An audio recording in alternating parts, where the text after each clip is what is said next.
enough that your beginner can understand. Because just like if you learned to type when you were in 3rd grade, you've always been an efficient typer, right? If you learned how to do the hunt and peck when you were in 3rd grade, chances are good that even in the corporate setting, you're still doing the hunt and peck a little bit, right? So New Balance has come up with, Grant Robinson, with this really simple form to teach, or simple format to teach good form running, in hopes that we can take a true beginner, a true no boundaries participant, we can teach them how to run right. Then, as they start increasing their distance, increasing their mileage, they have this awesome, awesome basis to build off of. Okay? So, anybody heard of chi running? Has anybody been through a chi running clinic? A few of you have. Anybody been through pose method? All of those have similarities. One of the biggest differences between chi running or pose method is that they've taken running and they spread it out into a lot of small concepts, and it can feel fairly complicated. It's not that what they're teaching is wrong, but it can feel fairly complicated. And where this good form running comes from is say, why keep it so complicated? That's a 2-day seminar just to learn how to stand, when we want to get people doing what they want to do, but just doing it with a little bit better guidance, okay? So what we're going to start with is what we've been teaching y'all all along, which is just how to stand correctly. You've all done this with me, but we're going to do it once more, because I want you to see how that relates to good form running. So go ahead and stand up.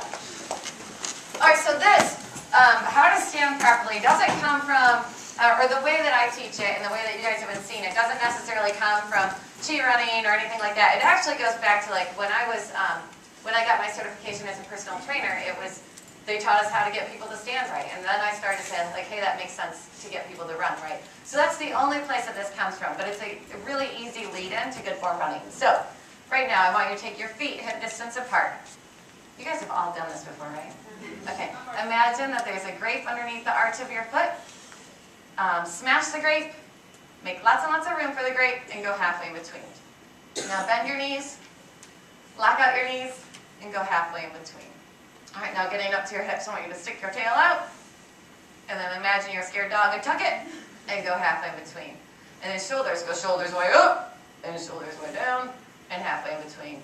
Stick your head out like you're a turtle, and back like you're scared, and halfway in between. Keep it right here.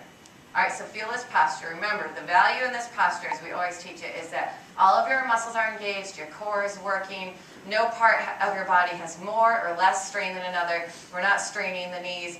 Now, everybody do what happens after you've been standing for a long time at a football game. Right?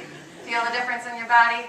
Alright, that's what happens to us when we're running. We go from this really great posture that we work so hard on to all of a sudden we're 4 or 5 miles in. We've been going at this for 30, 40 minutes, and we start to do funny things. And that's where things get hurt. And all of us have this this picture when we finish, right?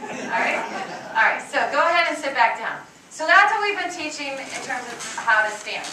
What good form running does, though, is that they've really taken 4 big steps in how to run properly. And so you guys have a handout on this, but I actually wanted to introduce it to you with a little video from, I guess, the founder of Good Form Running, and then they partnered with New Balance on it.